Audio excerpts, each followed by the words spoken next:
Roger and Harry 4. The Package. Chapter 1. Vincent's Offer. Roger sat in the grotto, nursing a beer. It was 2 in the afternoon. The place was empty except for the bartender and a guy in the corner who looked like he'd been there since last night.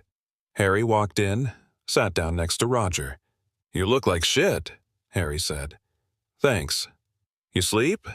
"Not really." The bartender came over. Harry ordered a beer. They sat in silence for a minute. Then Harry said, "So, what now?" "I don't know. We still owe Serge." "I know. And we got nothing." "I know." Harry took a drink. "We're fucked." "Yeah." The door opened. A man walked in. Tall, well-dressed, dark suit, expensive shoes, Vincent Caruso. He walked over to their table. Sat down without asking. "Roger, Harry," Vincent said, "we need to talk." Roger looked at him. "About what?" "About your situation. I hear you owe Serge Laporte a lot of money." "How'd you know that?" Vincent smiled.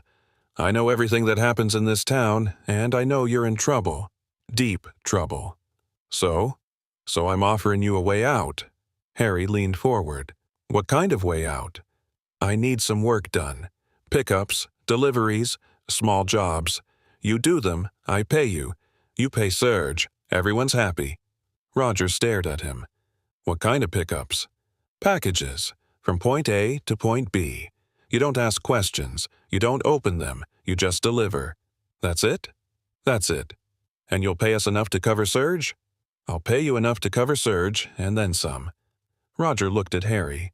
Harry shrugged. "Okay," Roger said. "We're in." Vincent stood up. "Good. I'll be in touch." He walked out. Roger and Harry sat there. "You think this is a good idea?" Harry said. "No." "Me neither." "But we don't have a choice." "Yeah." They finished their beers in silence. Chapter 2. The first job, Vincent called the next day. Told them to meet him at a warehouse on Elm Street. Roger and Harry drove over. The warehouse was old. Brick, broken windows, looked abandoned. Vincent was waiting inside. He had a package. Small, wrapped in brown paper. "This goes to a guy named Marco," Vincent said. "He's at the Riverside Motel, room 12. You give him the package. He gives you an envelope. You bring the envelope back to me." "That's it?" Roger said. "That's it?" "What's in the package?" Vincent looked at him. "You don't ask questions, remember?" "Right." Vincent handed Roger the package. "Don't be late. Marco doesn't like waiting." Roger and Harry left. They drove to the Riverside Motel. It was a dump. Peeling paint, cracked parking lot, the kind of place you rented by the hour. They found room 12. Roger knocked. A man opened the door. Big guy, tattoos on his neck. "You Marco?" Roger said. "Who's asking?" "Vincent sent us." Marco looked them over. Then he nodded. "You got the package?" Roger handed it to him. Marco opened it, looked inside, nodded again. He went back into the room, came back with an envelope. "Give this to Vincent," Marco said, "and tell him we're square." "Okay." Marco closed the door. Roger and Harry walked back to the truck. "That was easy," Harry said. "Yeah. Too easy. Yeah." They drove back to the warehouse. Vincent was still there. Roger handed him the envelope. Vincent opened it, counted the cash inside. "Good work," Vincent said. He pulled out $500, handed it to Roger. "That's your cut." Roger stared at the money. "That's it?" "That's it. You want more jobs, you do good work. You do good work, I pay you more." "Okay." Vincent walked away. Roger and Harry stood there, holding the cash. $500, Harry said, "for driving across town." "Yeah. This is too good to be true." "Yeah. So, when's it gonna go bad?" Roger didn't answer. Chapter 3. The second job. The second job came 2 days later. Vincent called, told them to pick up a package from a house on LaSalle Boulevard. "Guy's name is Eddie," Vincent said. "He'll have the package ready. You bring it to me." "That's it?" Roger said. "That's it." Roger and Harry drove to the house. It was a small bungalow, overgrown lawn, broken fence. They knocked. A guy answered. Skinny, maybe 40, looked nervous. "You Eddie?" Roger said. Yeah. You from Vincent? Yeah. Eddie handed them a package, bigger than the last one, heavier. Be careful with that, Eddie said. It's fragile. Okay. They walked back to the truck. Harry looked at the package. What do you think's in it? I don't know. You think it's drugs? Probably. We're moving drugs now? Looks like it. Harry was quiet for a moment, then he said, You okay with that? Roger started the truck. We don't have a choice. They drove back to the warehouse. Vincent was waiting. Roger handed him the package. Vincent opened it, looked inside, nodded. Good, Vincent said. He handed Roger $700. You're getting better at this. Roger took the money. What's next? I'll let you know. Vincent walked away. Roger and Harry stood there. 700, Harry said. That's 1,200 total. Yeah. We keep this up, we can pay Serge back in a month. Maybe. You don't sound happy. Roger looked at him. I'm not. We're moving drugs for Vincent. If we get caught, we're going to prison. We're not going to get caught. You don't know that. Harry shrugged. We don't have a choice, Roger. You said it yourself. Roger didn't answer. Chapter 4. The Third Job. The third job was different. Vincent called, told them to meet him at a bar on Notre Dame. They walked in. Vincent was in a booth in the back. He had a guy with him, older, gray hair, expensive suit. Roger. Harry, Vincent said. This is Mr. Castellano. He needs something picked up? Castellano looked at them. You boys reliable? Yeah, Roger said. Vincent says you're good. I hope he's right. What do you need picked up? Roger said. Castellano slid a piece of paper across the table. An address. There's a storage unit, number 47. The lock's already cut. You go in, you take the duffel bag, you bring it to me. That's it? That's it. What's in the bag? Castellano smiled. You don't ask questions. Right, Vincent. Vincent nodded. Right. Roger took the paper. Where do we bring it? Castellano wrote down another address. Here, tonight, 10 o'clock. Don't be late. Roger and Harry left. They drove to the storage facility. It was on the edge of town. Rows of metal units, no lights, no security. They found Unit 47. The lock was cut, just like Castellano said. Roger opened the door, looked inside. There was a duffel bag, black, heavy-looking. Harry grabbed it. Jesus, what's in this thing? I don't know. Let's just go. They threw the bag in the truck, drove to the address Castellano gave them. It was a house. Nice, 2 stories, manicured lawn. They knocked. Castellano answered. You got it? He said.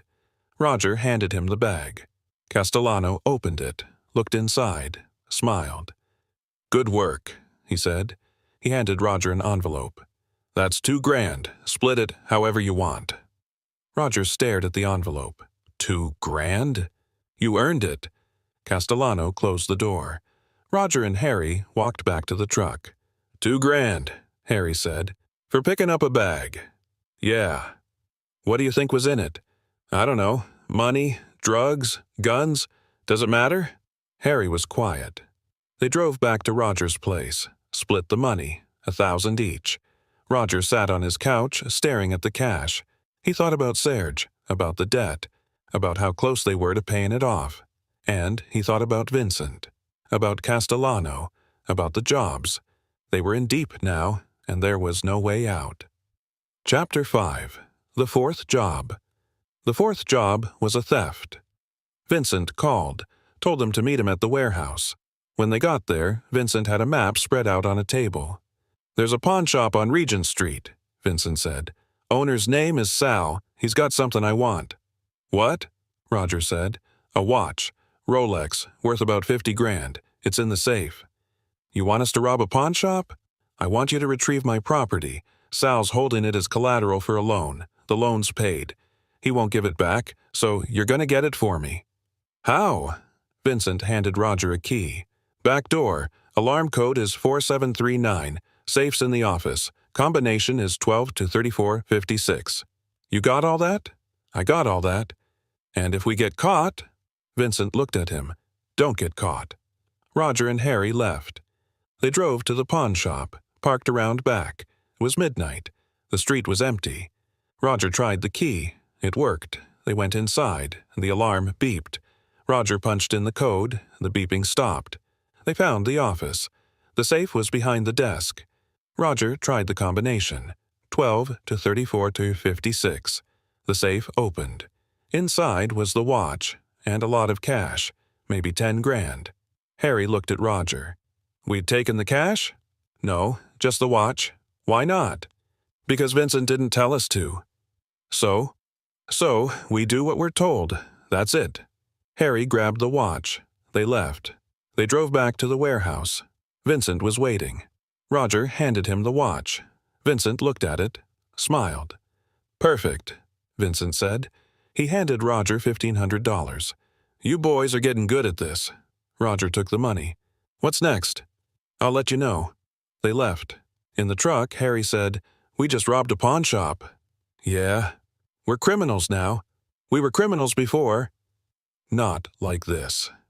Roger didn't answer. Chapter 6. The Squeeze.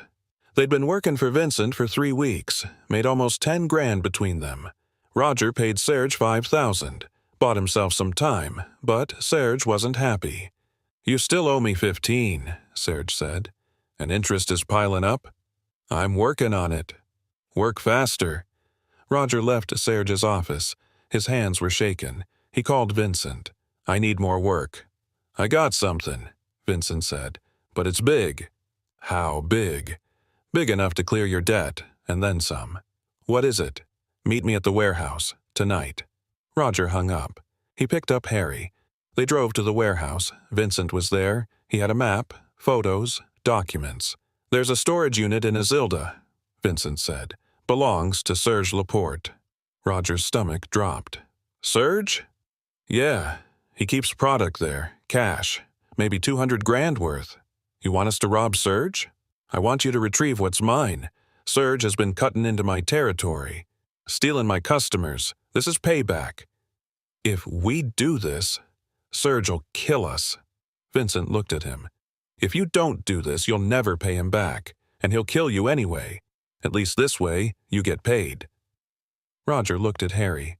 Harry's face was pale. How much? Roger said. 50 grand. Each. Roger was quiet. 50 grand. Enough to pay Serge, enough to disappear, enough to get out. Okay, Roger said. We'll do it. Vincent smiled.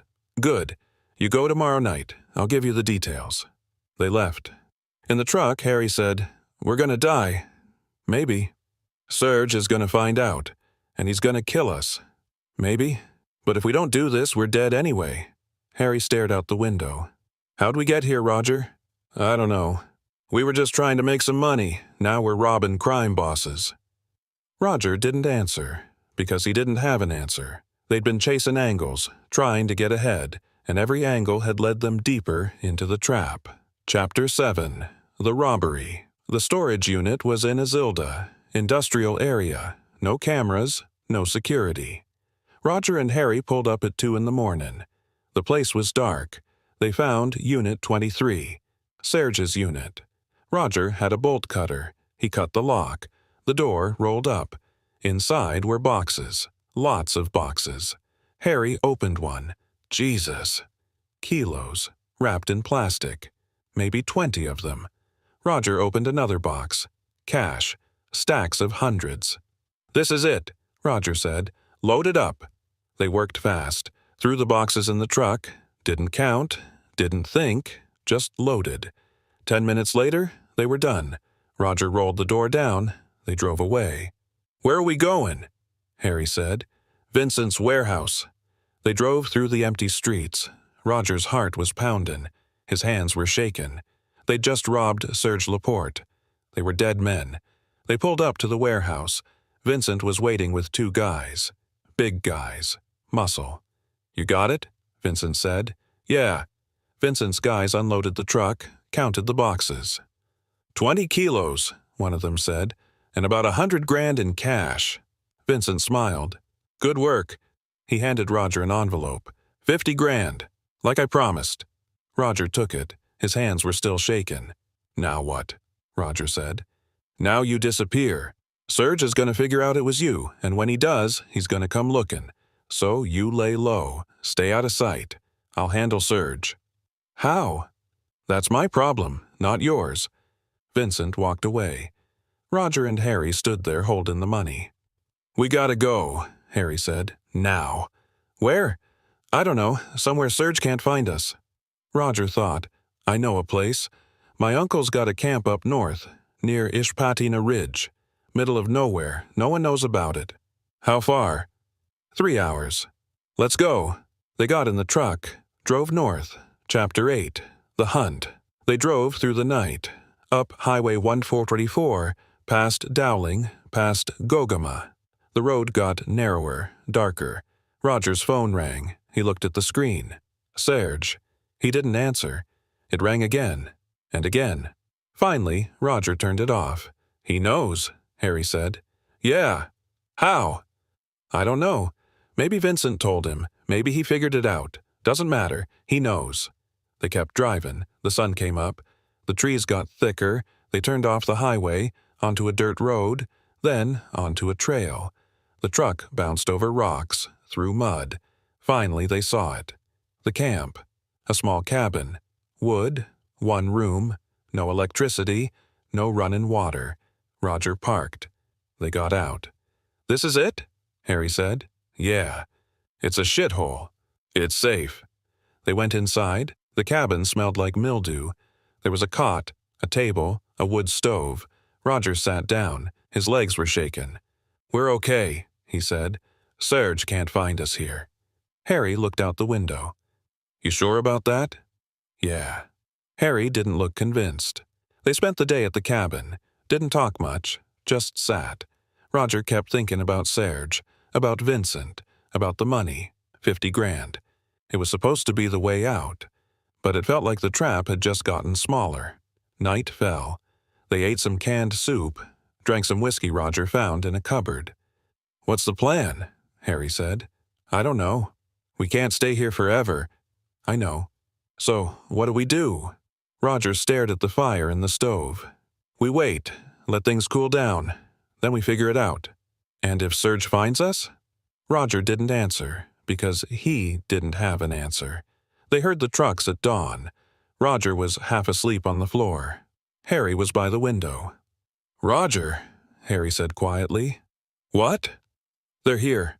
Roger sat up, crawled to the window. 3 trucks, maybe 4 guys, spreading out around the cabin. One of them had a shotgun. Then a 4th truck pulled up, newer, cleaner. Serge got out. Roger's blood went cold. "Shit," he said. "Yeah." Chapter 9. The Standoff. Serge stood there, lighting a cigarette. His guys positioned themselves, covering the door, the windows, the trail.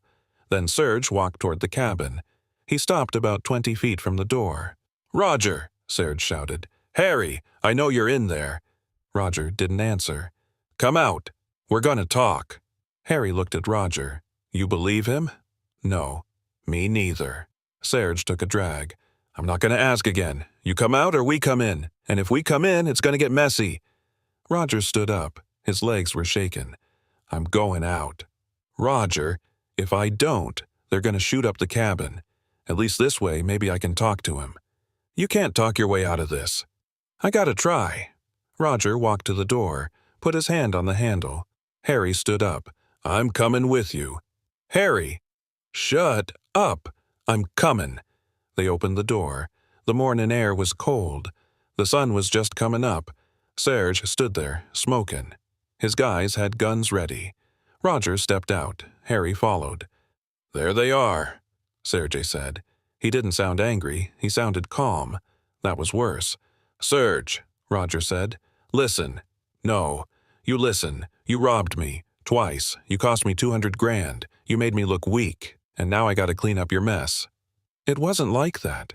"Then what was it like, Roger? Enlighten me." Roger's mind raced. "Vincent set us up. He told us to rob the storage unit. He said it was the only way to pay you back." Serge smiled. Cold. "So you're saying Vincent Caruso told you to rob me?"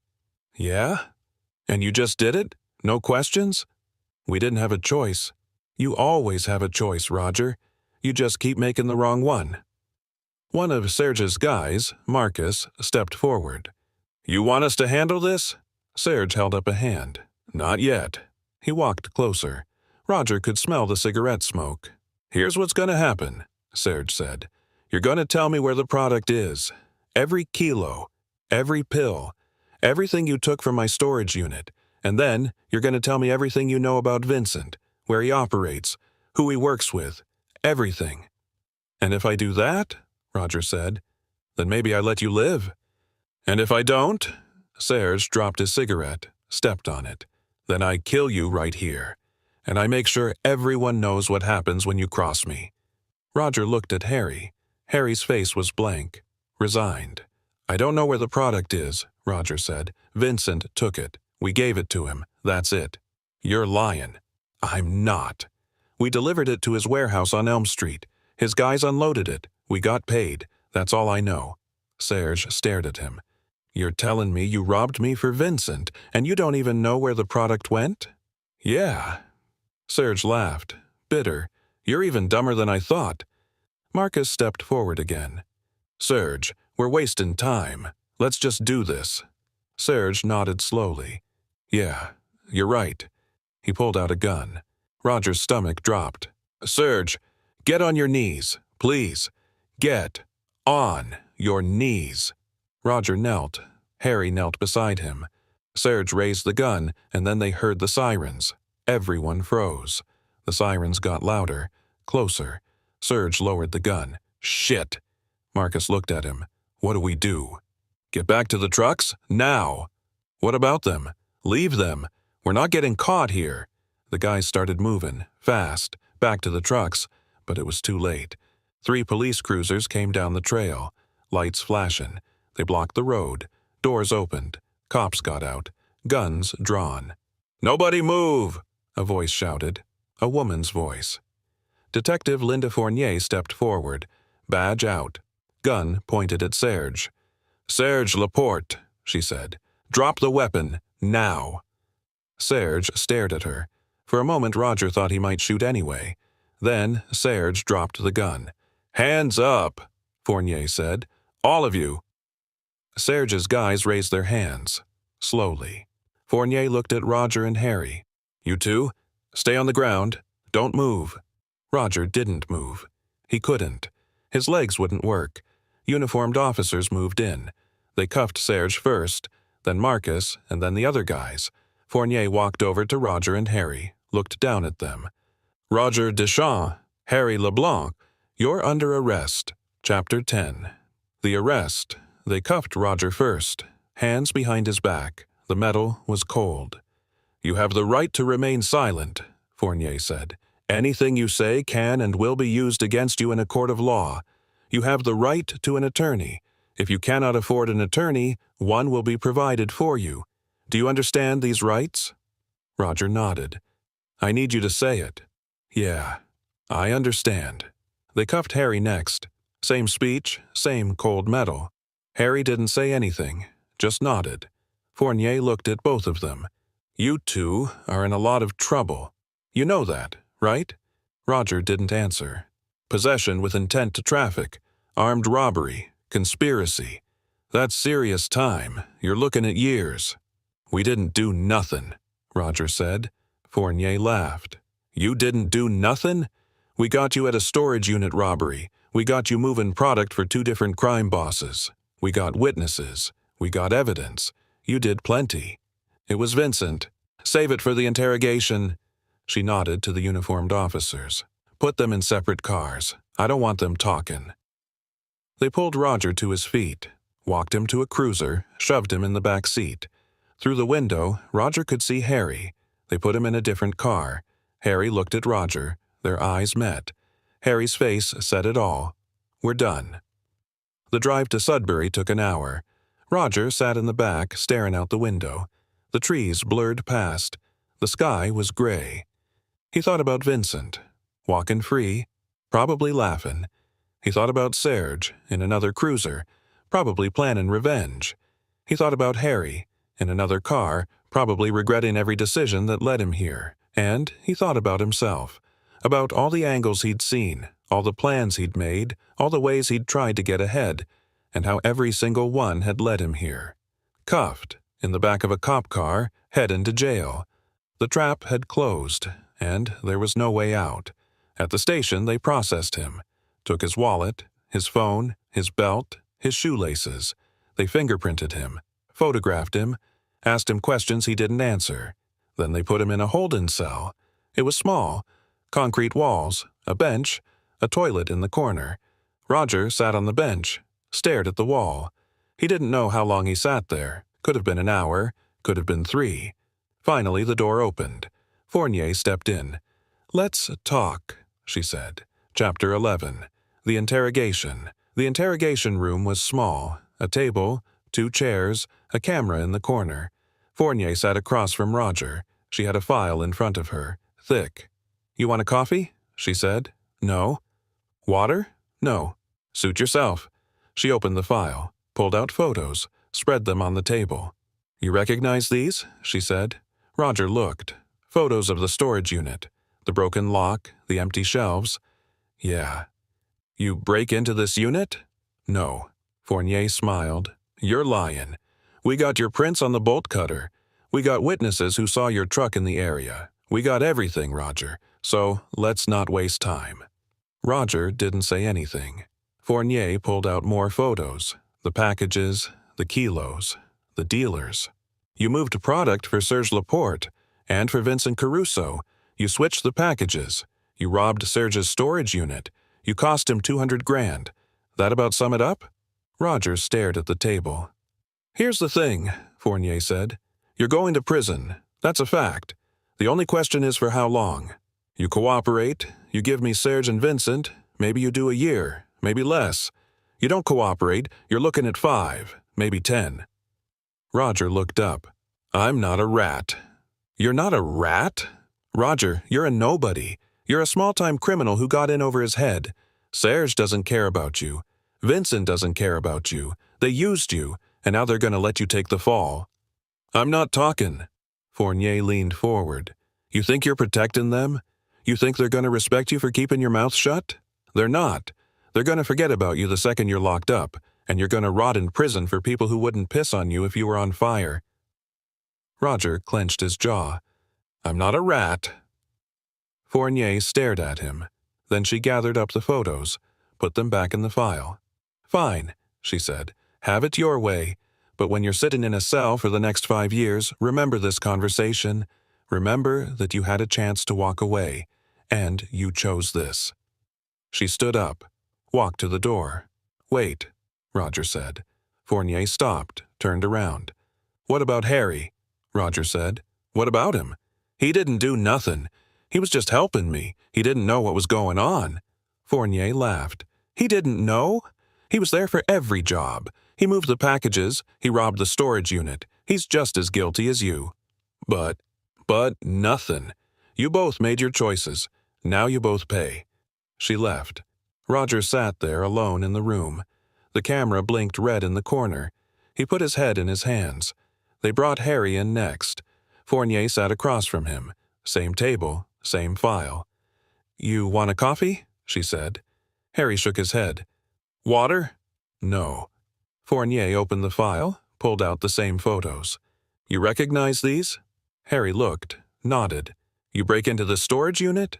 Harry was quiet for a moment. Then he said, "Yeah." Fournier raised an eyebrow. "You're admitting it?" "Yeah." "Why?" "Because I did it. No point lying." Fournier leaned back. "Okay, so you robbed Serge Laporte's storage unit. You moved product for him and Vincent Caruso. You're guilty. You know that means prison, right?" "Yeah." "You okay with that?" Harry looked at her. His eyes were tired, defeated. "Doesn't matter if I'm okay with it. It's what's going to happen." Fournier studied him. "You're different from Roger." "Yeah. He thinks he can talk his way out. You know you can't."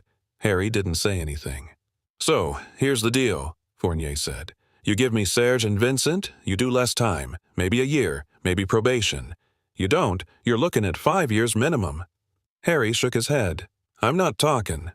"Why not?" "Because I'm not a rat. Even if it means 5 years in prison? Yeah. Fournier sighed. You're throwing your life away for people who don't care about you. Maybe. But at least I can look at myself in the mirror. Fournier closed the file. You're a fool, Harry. Yeah, I know. She stood up, walked to the door. For what it's worth, she said, I respect that. But it's not going to save you. She left. Harry sat there, alone. He stared at the wall. He thought about Roger, about all the jobs, all the mistakes. He thought about the camp, about how close they'd come to dying. He thought about prison, about the next year of his life, and he thought about how none of it mattered, because the trap had closed, and there was no way out. Chapter 12. The conviction. The trial was fast. Roger and Harry sat in the courtroom wearing orange jumpsuits. Their lawyer, a public defender named Martin, sat between them. Martin was young, maybe 30. He looked tired. They're offering a plea deal, Martin said. You plead guilty to possession with intent and robbery. They drop the conspiracy charges. You do a year each, provincial custody. And if we don't take it, Roger said, then we go to trial, and you lose. And you do 5 years, maybe more. Roger looked at Harry. Harry looked back. Take the deal, Harry said. Harry, take the deal, Roger. It's over. Roger stared at the table, at his cuffed hands. Okay, he said. We'll take it. The judge was a woman in her 60s, gray hair, sharp eyes.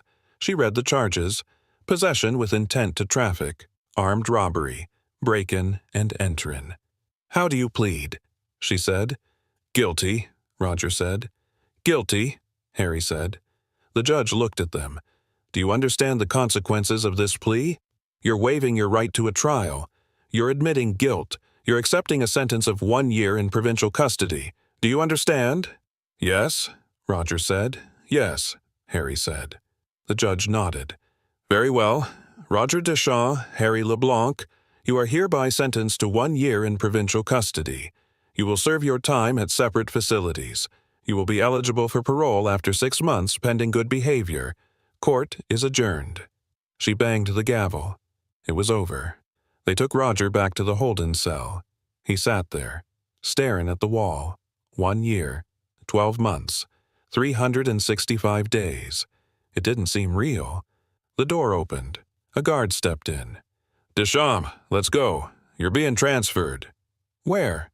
Sudbury Regional. You leave in an hour. The guard left. Roger sat there. His hands were shaken.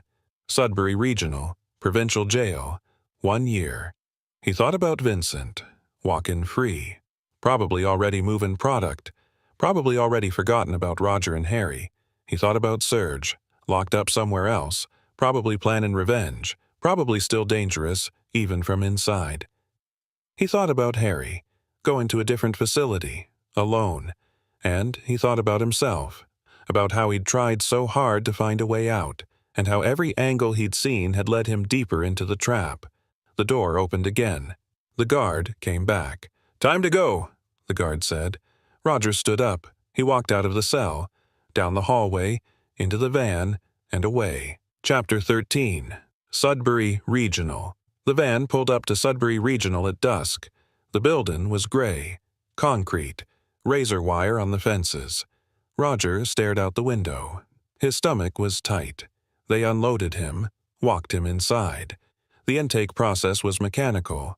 Strip search, shower, delousing powder, prison-issue clothes, a number. Roger Deschamps was now inmate 47821. They walked him through the corridors. The walls were painted beige, the floors were concrete. Everything echoed. Other inmates watched him. Some nodded, some stared, some ignored him. Roger kept his eyes down. They stopped at a cell. The guard unlocked the door. This is you, the guard said. You got a cellmate. Name's Terry. Don't piss him off. Roger stepped inside. The cell was small.